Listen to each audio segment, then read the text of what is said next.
But let's move into the final segment, and obviously it's the 1 through 10 segment. It's the final segment. It's rankings. That's all we're doing. We're just ranking these damn players. Hopefully you enjoyed the conversation so far. Again, check out patreon.com/MostOutPodcast. If you like the channel, if you want to support us, if you want to help upgrade any of our equipment, and support us, because it makes us smile as well. We like talking to you as well, because if you are joining us at the bronze tier, we get to talk to you. We get to interact with you. It's a fun time. But let's jump in. 1 through 10. Ricky, start us off. So, starting off at number 10, I almost had Buddy Hield here, but I decided not to piss off Suns fans. I don't know why, but Devin Booker at number 10. Then D'Angelo Russell, the Golden State Warriors at numero, I'm blanking on my Spanish. Ocho Nueve. This is not the time. Just fucking say 7. At 8 would be Zach Lavine. At 7 would be Drew Holiday. 6 is Victor Oladipo. Then at 5, Don Mitch. At number 4, Luka Doncic. Number 3, CJ McCollum. Number 2, Bradley Beal, who should have been the number 2 PG, but number 1, James Harden. 6'9" not a shooting guard.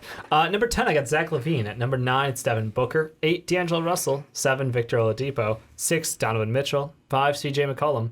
4, Drew Holiday. 3, straight disrespecting everybody's Luka Doncic. 2, Bradley Beal. And 1 is James Harden. Is that straight disrespecting people? I'm so much higher on Luka than I should be, and I openly know it. I'm like, Drew Holiday's a complete player. Dave, look at my rankings. I know. Starting at 10, Zach Lavine. 9, Devin Booker. 8, D'Angelo Russell. 7, Donovan Mitchell. 6, CJ McCollum. 5, Drew Holiday. 4, Victor Oladipo. 3, Luka Doncic. 2, Bradley Beal. James Harden at number 1. For our cumulative ratings, came out to be Zach Lavine at 10, 9, Devin Booker, 8, D'Angelo Russell, 7, Donovan Mitchell, 6, Victor Oladipo, 5, Drew Holiday, 4, CJ McCollum, 3, Luka Doncic, 2, Bradley Beal, and number 1, James Harden. Then for our last year's rankings for where we put these guys, or at least where we had a 1 through 10, Gary Harris was 10. He fell off due to injuries. 9, Devin Booker stayed the same. At 8, we had Donovan Mitchell. He moved up 1 spot. At 7, we had Bradley Beal, who took a massive rise all the way up to number 2.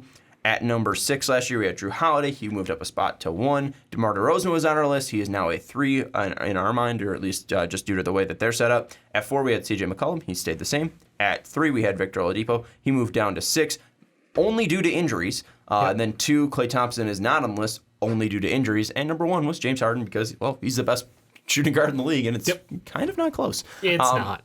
Let's start there, actually, because the other ones are close. James Harden, ridiculous, 40% usage, 36 points per game, almost probably almost a triple-double, I think, or he was probably like 8 assists, something like that. Yep. Insane year from James Harden. I thought he should have been MVP. It was Giannis. Giannis was definitely, worth it. He led the Bucks to number 1 seed in the Eastern Conference. There's going to be a step back. There needs to be a step back. Yeah. How much of a fall is James Harden going to have from his year last year? Is it going to be massive? Is it going to be drastic? Or is it just going to be, correcting itself to where he's only down to like 32 points per game or 30 points a game? How much of a correction are we going to see in James Harden? It's only going to seem drastic because of how amazing, how big it was, how big he was scoring last year and the usage last year. I still I don't know how. I know there's people out there like, but Russ is going to enhance his game and Russ is going to take the step back. I don't think so. I think it's going to be a hard situation that both these guys are going to get fed their dinner, basically. And I think that because Russ coming in and he's not Chris Paul, where Chris Paul does not need as high of a usage, or doesn't play in games because he's hurt. Or doesn't play in games because he hurt. I think that Westbrook is actually going to be the reason why we see a fall from James Harden in some stats, and where we're kind of like, whoa, why doesn't he have the same number as last year? Well, it's because he's got Russell Westbrook now with him. That's a good thing, because guess what? Playing balls out for 78 games hurt him badly. But didn't we say this with the whole CP3 thing? I mean, what happened? What happened there? I mean, we said that Chris Paul's now going to take pressure off James Harden, and we're still having this conversation all the damn time. I guess, but we're still having this conversation. James Harden's usage just went up with having Chris Paul. Exactly. He had to do more, and that's the thing. I'm like, with with Russell Westbrook there, yes, he's going to drop down from 36 back down to like 30 or 32 points a game. It's still a lot. He's still going to be playing a lot, but at the same time, he doesn't have to worry about facilitating as much as his primary thing because Russ is absolutely fantastic at hunting for assists, and he's shown that that's all he's going to do sometimes. So, like, Russ isn't and doesn't need to be a selfish player, which is, again, a huge bonus. Like, this combo, you're I feel like you're trying to put a negative spin on it. Maybe it's because Russ had one of the worst shooting years ever last year, but I think they benefit each other. I think it's a win-win situation for both of them. Yes, Harden won't have insane numbers, but at the same time, it'll be a better team, and Harden's still by far the best shooting guard. I'm not saying we should expect 36 from him, or it would be a bad season if he didn't put up 36. Yeah, no. What he did was absolutely insane. Yep. I'm just wondering how much of a correction are we going to see? I think 4 to 6 points off. Yeah. Okay, so I think, still around 32 is insane. That 2017-2018 year, he had 30 points a game, 8 assists, and 5 boards. That seems about right. Like, I feel like he can score 5 a couple boards. More. 5 What year was almost triple-double? Was it 2016? It was 16-17. He had 29, 11 assists, and 8 boards. Okay. I thought he was near 10 boards. That was his best rebounding year. Okay. All right. So worse rebounder than I thought. So, hey, maybe Russell Westbrook is pretty damn good at rebounding. He's very good at rebounding. He is. But I think the biggest thing, I'm not saying that, I keep saying the biggest thing. I'm not saying that Russ and James Harden won't work. Yep. My main concern with that is Russ. Yeah. And you kind of talked me out of it a little bit last week in saying that this is going to allow Russ to focus solely. His shot quality won't be shit. Yeah, hopefully. Focus solely on shooting from the outside. Yep. And he's going to get better looks because he's playing with James Harden. He's playing with a team that moves the ball so efficiently. He's going to be getting open looks, and he's going to be taking open looks only. That's something that did help me a little bit and probably come off of it because in transition and in pick and roll, Russell Westbrook's still one of the best point guards in the league. He's absolutely dominant in that in that facet. And we obviously know what James Harden can do in the half court. So this half court forecourt combo is going to be disgusting. It's just how can they do it once it comes to the playoffs, because we've seen James Harden fall off, we've seen Russell Westbrook fall off, and also I don't know where Russ fully stands next to a great guard, because we haven't seen that. We've seen him next to great wings like Paul George and Kevin Durant, but we've never seen him next to a great guard before, because James Harden wasn't the James Harden when he was with him then. So 2 words for you, unrelated to this, but Russell Westbrook, step back 3. No. Step back. I don't want to see you that. imagine that? I don't want to see that. You mean the travel third? Let's move on. Let's move on the here. I don't want to see that. That's garbage. Bradley Beal, how much of a debate was it to put him at 2? Was there a debate there? No. Because I feel like Bradley the main Beal's debate amazing. was 3 to 7. Yeah. No, Bradley Beal's amazing. Without John Wall there, he did what people weren't sure that he had that extra year, because he's been in the league for several years now, and it felt like he had almost kind of like that's where he's peaking out at. He's a great second option. He's not your number 1. But then Bradley Beal's like, fuck it. Like, I'm just going to do everything for this team. And he did it well. Still played incredible defense, shot well, and just everything about ball movement. He was on it. He was their fill-in point guard at times. Like, there's just super impressed by Bradley Beal's season last year. And I feel like there is a gap between him and the next closest shooting guard. This year, without having John Wall for likely the first half of the season, possibly even the full season, what can we expect from him? I mean, Isaiah Thomas is probably going to come in and, go back to King of the Fourth, Isaiah Thomas, right? That's what we're all expecting. What are you actually expecting from Bradley Beal? Can you expect, a massively high usage and near 30 points? Is that too much for him? Yeah. They've done a better job at balancing out this roster. What moves have they made? Well, they got rid of. Okay, so here's they got rid of people. They got rid of Otto Porter and Satoransky. Yes, and Jabari Parker and Bobby Portis. Bobby Portis. So that moved a lot, and Dwight Howard. They moved a lot of names out of town, and they didn't bring anyone in. Oh, wow, you're so low on Rui Hachimura. Okay, they brought. Troy Brown Jr. gets more time to play. They were forced to draft people. That's what you could say. That is. I'm saying they have draft picks. They didn't do anything in free agency. They didn't bring anybody in. They drafted players because they were you needed to draft players. Like, that's the only reason why they made moves. This team did not add anything. They subtracted a ton. Technically, they got the Lakers garbage bin. Yes, they got the Bonga and the Mo Wagner. Yep. And I would take Bobby Portis, and I would take Jabari or Satoransky. I mean, Satoransky's a point guard. He's a 1-3. Yeah, he's a wing like Bonga, or he's the 1-3 like Bonga is. I mean, Bonga's a big dude. Giant. Yeah. So I like the young talent. That's basically it. It was just I like moving away from two guys who were not a great fit for the team in Jabari and Bobby, and Dwight Howard, never could play because his ass hurt.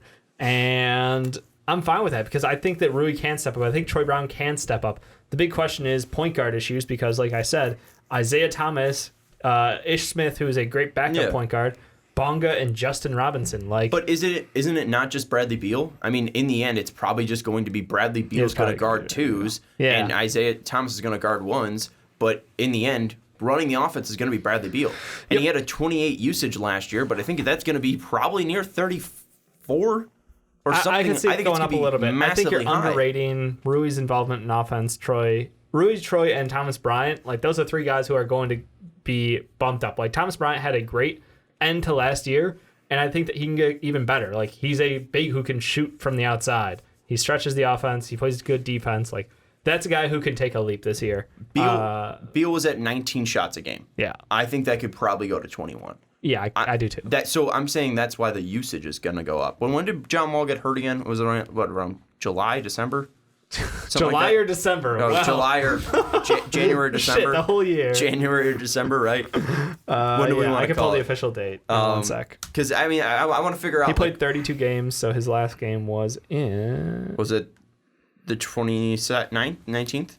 It was the 26th. 26th? It was December 26th was his last game. In his first game without John Wall, he took 27 shots. Yeah, and that's a Bradley Beal game. Post John Wall, he took 20. Yep. I think that's probably going to go up. And he really didn't. He had one game where he took like 12, but he was really near 20 for every single game. Yeah. I think we're going to have Bradley Beal. Monster again. Just put up a ton of shots. And he's going to be efficient because that's just the type of scorer that he is. That's the type of shooter that he is. I mean, he is massively, I think, underrated in some ways. I mean, he only put up 26 points last year. I think we could probably see Bradley Beal taking 21 shots a game on near same percentage, probably around 46%, and then probably even an uptick in his threes. I think he'd probably be around 37. So I wouldn't be shocked if we saw Bradley Beal put up 28 points per game because he doesn't go to the line often. I think that we might see an uptick in that. I think we could see Bradley Beal put up 28 points this year. Yeah, I mean, for me, putting him at number 2 was just he's going to be the main part of that team. And really, the only person that would have unseated him from number 2 is if we put Paul George as a shooting guard. Like, that's it. Like, CJ McCollum wasn't going to take him over. Luka wasn't. Don Mitch, anybody. Like, Bradley Beal is number 2. His usage is going to go up because John Wall's not there. And I think he's going to get his, and that's basically what it's going to be for the Wizards. All right, let's talk about the guys after that. The 3 through 7, we had the same guys there, Luka, Drew, CJ, Donovan, and Vic. We all put them differently. Dave was the lowest on Vic. I was the highest. Dave had him at 7. I had Vic at 4. Dave and I had Luka at 3. Ricky had him at 4. Ricky had Donovan Mitchell at 5. I had Donovan Mitchell at 7. Ricky had CJ at 3. I had CJ at 6. So we had them all over the place pretty much.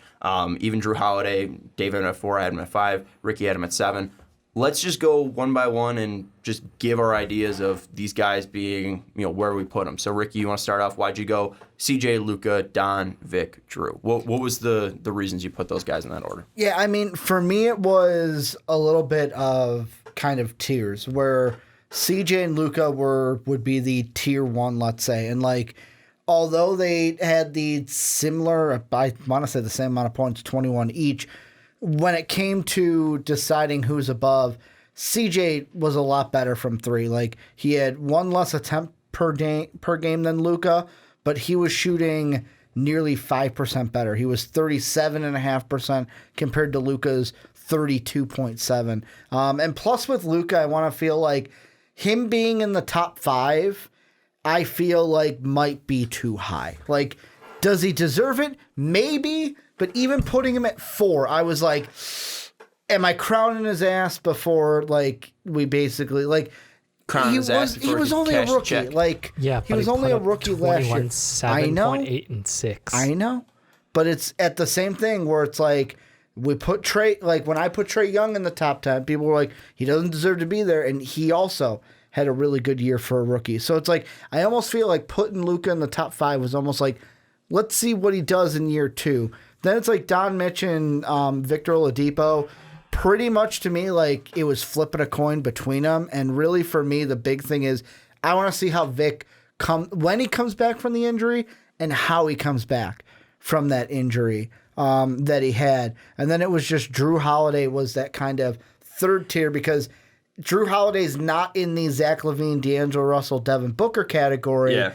But I wasn't going to put him above the 4 other guys that I had. So he just kind of slotted right in there. Here's the thing that I will say, and Ricky, I hate to bring back your favorite stat apparently now in VORP, but Luka Doncic had a higher VORP than CJ McCollum. Just saying, 3.6 to 1.3. And just wanted to throw that out there because apparently Ricky's bringing in VORP now to these conversations. He did. Like, he did have a higher VORP, but it's like... Passing the ball counts. I looked at it too, like, yes, Luka did have more assists, where CJ only had 3 assists per game, and Luka had 6. more rebounds, more assists than CJ did. But it's like, for me, from the shooting guard, that 3-point is what I really looked into. Here's what I'm going to come with, and I agree with you. You don't want to put Luka too high because he is super young. Yeah. I absolutely understand that. The reason why I put him at 3, and I think Dave can back me up on this one, is you look at what he actually did. And out of these players, he had the highest PER. He was the best player out of all of these players last year. He had a PER of 19.6. Drew Holiday was just behind him at 19.4. And the only guy that you could probably put above him in my mind would be Victor Oladipo. Because when Vic was absolutely healthy, he was at a 23.1 PER. He was shooting 55% from 3 using he was a true shooting percentage of 57.7. Yeah. Victor Oladipo, fully healthy, is a two-way stud, an absolutely dominant scorer, and he's playing on a team that's going to look for him to be that guy. That is the only guy that I think you could put over Luka. Because the biggest thing with Luka now is that he has Kristaps Porzingis to take some pressure off of him as a scorer, and he can hopefully this year have more teammates around him that can take pressure off of him for an entire season. Because when Luka was there with J.J. Barea, Jalen Brunson, Wesley Matthews, Harrison Barnes, he was a stud. Yeah. He was an all-star, a goddamn all-star, without even a question. He is a monster. And now having Kristaps Porzingis and these guys to take pressure off of him, he's going to see those upticks in shooting percentage. He's going to see that uptick in 3-point percentage like you were looking at. He was so gassed by the end of that year. Hopefully now he's been able to take this offseason and build up that stamina, but also having players on his team is also going to help him as well. And you're going to see those percentages increase. And even then, he was more efficient true shooting percentage-wise over Donovan Mitchell, who had that help, who had Rudy Gobert, who had Ricky Rubio, who had Jay Crowder, who had Kyle Korver. He had guys on his team, and Luka Doncic was still massively efficient. And I think we're going to see him go up, because even then, comparing him to true shooting percentage of Drew Holiday, CJ McCollum, Donovan Mitchell, Luka was at 45.5%, CJ was only at 55.3%, and Drew Holiday was at 55.5%. I could see Luka being probably the second most efficient player out of this group, outside of Victor Oladipo, this year, due to what he's doing, growing as a player, stamina-wise, and then having better players on his team throughout the whole season. Yeah. I love Luka.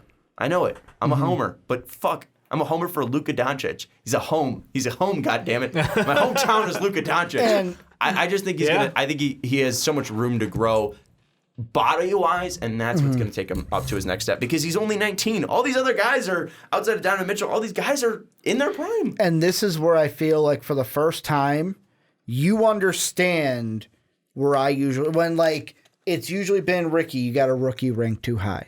Or, Ricky, you've got this guy ranked too high. What has he done yet? Yeah. Like, for example, Alonzo Ball. What has he done yet?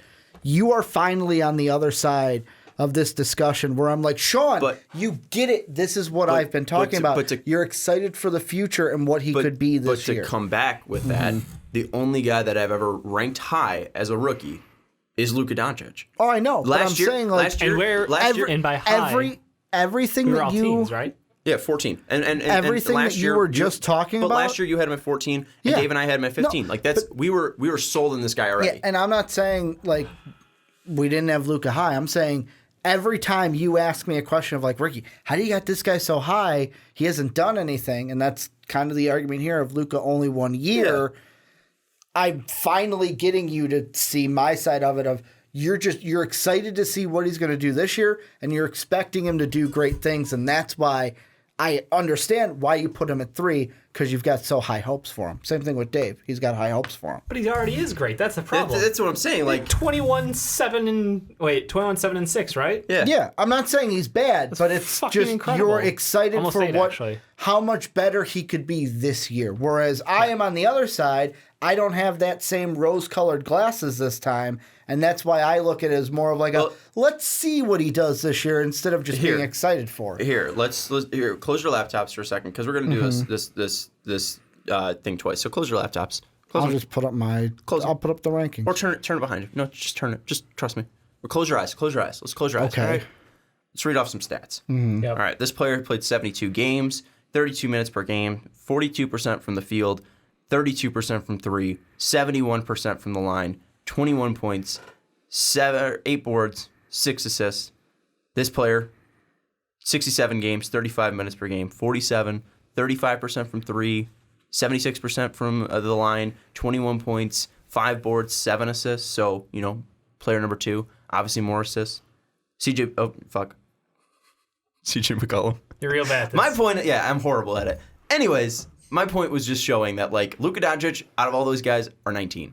He has the room to grow, and already he is on par with these guys. And that's the thing, is I'm not saying he's going to grow to be on par with them. He's already on par with them. I didn't fuck that part up. He's already on par with these guys, and he's only 19. He just turned 20, I think. And he just needs to tune up his body, and that's the only thing he needs to do to become possibly even better than But that's Bradley also Beal. the devil's advocate of these rankings is Beal's got defense on him. We're not ranking guys for years down the line. We're ranking them for coming into this season. So it's like, I know he's the youngest, but just because he's 19 doesn't mean I think that he's going to have a better... CJ to me, I think, is going to be more important to the Trailblazers, and they've got bigger fish to fry than the Mavericks. They've got playoff aspirations, and also CJ, like Dave was saying with Karras, he had a bigger sample size and played fairly well, had better numbers,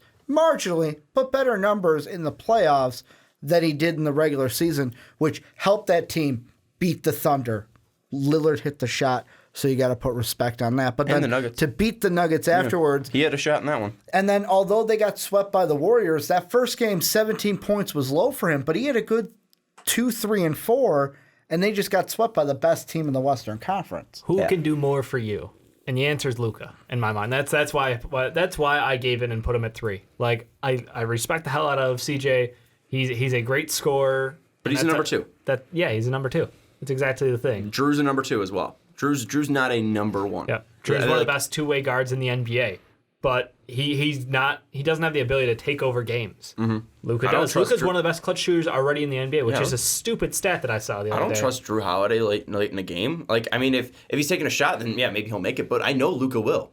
Luka's a goddamn assassin out there, and Victor Oladipo. That's the only guy that I'd put above Luka. I just but the only reason because of the injury. Exactly. Victor Oladipo was clear and by far the better player in comparing 2017, 2018, and it's not even close when you compare those three. But Vic coming off that injury, we just don't know how he will. Yeah. And my thing with Drew versus CJ, I think if you put Drew on that Portland team, I think they might play better because Drew's well-roundedness when it comes to defense. So it's true. And then Donovan Mitchell's pretty, inefficient, and I think he'll take a step up because of Mike Conley being on that team, but I'm not in love with Donovan Mitchell. I think he's a fantastic player, but I don't see it. I think he's just a worse version of Luka. He doesn't pass as well as Luka. He doesn't have that leadership, I think, like Luka does. And we're saying, well, Donovan Mitchell's young. Well, Luka's younger already. Luka's 20 years old. Donovan Mitchell's 23. I think Donovan has a great personality. He's extremely likable, but I have not seen him be the guy yet, and he has not shown up in playoff time. And if you're saying who's going to show up more in playoff time, Luka already did that overseas. Luka was hitting game-winning shots for Barcelona overseas. He was stepping up already. Yes, it's not the NBA, but if you put him in a playoff game, I think Luka would find a way to put up 25. So in the end of it, That's why I have Luka at 1, Vic 2. Vic would be 3 if he was healthy. Drew is better than Donovan Mitchell at CJ McCollum because he's more well-rounded. And CJ McCollum versus Donovan Mitchell, it's basically down to inefficiency for Donovan Mitchell. Yeah, I mean, Donovan Mitchell had 2 amazing playoff games this past year and then 2 terrible playoff games capping off those. So it's consistency murders the man. And he was on a team where, yes, the offensive load was expected to be carried by him, but no one could knock down a 3 in that series, for fuck's sake. Like, I don't understand Utah Jazz and their problems, but they literally side of a barn. Couldn't hit it. Any final thoughts on these guys? No. No, I think that's cool. it. Do we need to talk about D'Angelo Russell? He a 2-guard now. Yeah. Hey. He's very good. I can't wait to see what he gets traded for. Should we get? That's about it. Yeah, you keep saying that. I don't think he's going to get traded. You think he's going to move? No. Okay, I don't think he's going to move. It'd be interesting to see what happens when those 3 are out there, but we'll probably do a segment shot quality about that. for him goes way up now that he doesn't have to create for himself all the time. Maybe the shot quality not only shot quality but shot quantity from 3 also goes up based on their play style, because really their 3 is Jacob Evans. Their 5 is Kevon Looney, right? Yeah. Right now, ESPN even has McKinney at the 3 for him. Oh, okay. So, yeah, look, they need someone who can score. It's him. It's Steph. If Steph gets hurt again, God forbid, the season, he's going to put up 25 then. He is primed for success right now. The biggest thing for them is just backcourt defense, right? Yeah, they don't do it. Or frontcourt defense? What did I say? You said backcourt. That's correct. Backcourt defense. They just don't do it. No big deal. That's just going to be garbage until Clay comes back. Let's go to the final one. This is the main event. I need you to either close your tabs or... I've already memorized their stats. It doesn't matter. The same thing with CJ and Luka. Like, you read the first one off, and I'm like, oh, it's Luka Doncic's stats. Yep. Sorry, you can't blind resume us. That shit worked in 2016, Sean. Great. But we've grown our craft. All right, well... We've gotten better. It's a Devin Booker, Zach Lavine debate. I'm closing the laptop because it doesn't matter. Literally, Suns and Bulls fans have been having this forever.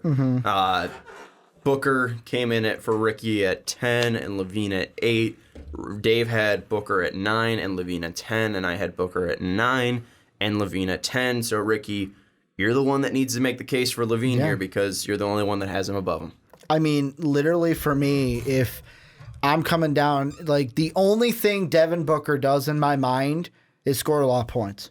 That's it. Like, I don't give a shit. I don't give a shit that you have, like, what was it, a 60-point game? Like, I don't even remember 70. At this point. 70-point game? Like, who gives a crap? Like, when I get to... Fuck those numbers. Yeah, because your team still loses. Like, I know that technically when you look at it... You're not a 22-year-old putting up 26 points per game. Were we better than the Suns? Slightly. Slightly, but we were better than the Suns. Is that because you had a point guard? But the thing is, Dave... Is that because you had actual NBA players? Yeah, well, I'm saying you had Larry Markkinen and Otto Porter Jr. I get the point that, Devin Booker doesn't have a team. But, like, when I look at Zach out there, it's... If I'm asking the question, who would I rather take the final shot? I'm giving the ball to Zach over Devin Booker. And number 2, if that shot's from 3... I'm giving it to Zach over Devin Booker because he was shooting better from 3. Like, that was the deciding factor to me is I'm in crunch time giving it to Zach, and if it's from 3, Zach shoots better from 3 than Devin Booker did. And with me as a whole, you could say it's Bulls bias, but I like the game that Zach brings more than Devin Booker because I can't wait until we end the discussion of like, oh, what if Devin Booker like has a team because he's going to leave the Suns, go somewhere else, and still not get it done. Look, my thing. I want to jump in with the 3-point thing. Devin Booker has a shot that's absolutely butter. I understand that his 3-point percentages are not as good as Zach Lavine's. We're at a 37.3% compared to 35%. Both guys above the league average, but also Devin Booker in less seasons has taken almost 300 more threes than Devin Booker or than Zach Lavine. Devin Booker's almost taken 300 more threes than Devin Booker. Devin Booker has almost taken 300 more threes than Zach Lavine. And the biggest thing, again, is the fact that Devin Booker doesn't have players to take him off of it. So Devin Booker is shooting 35% from 3 with guys on him. Also, he's taking covered threes pretty much every single time. Also, and he's shooting it above the league average. You're looking also at Devin Booker that, like, year by year. You're also looking at one stat. Booker's more efficient when it comes to true shooting. 58.4% compared to 57.4%. Year by year, has Devin Booker gotten better? Yeah, but it's been so marginal where look at Zach Lavine from 2017, 2018 to 2018, 2019. Like, if he can then take another jump this year or be more efficient this year, like, Zach Lavine isn't done growing either. Like, he took a huge jump this last year where I had him low last year, and I was bashing Zach Lavine last year. How dare he get that money? Why did the Bulls match it? And guess what Zach Lavine did? He took my sandal, took it off my foot, and said, "Here, Ricky, eat it." You should stop. And that's what he did. Here's the reason why. No. Okay, go ahead. The same jump that he took in the last 2 years was the same jump that Devin Booker took his freshman to sophomore year in the NBA.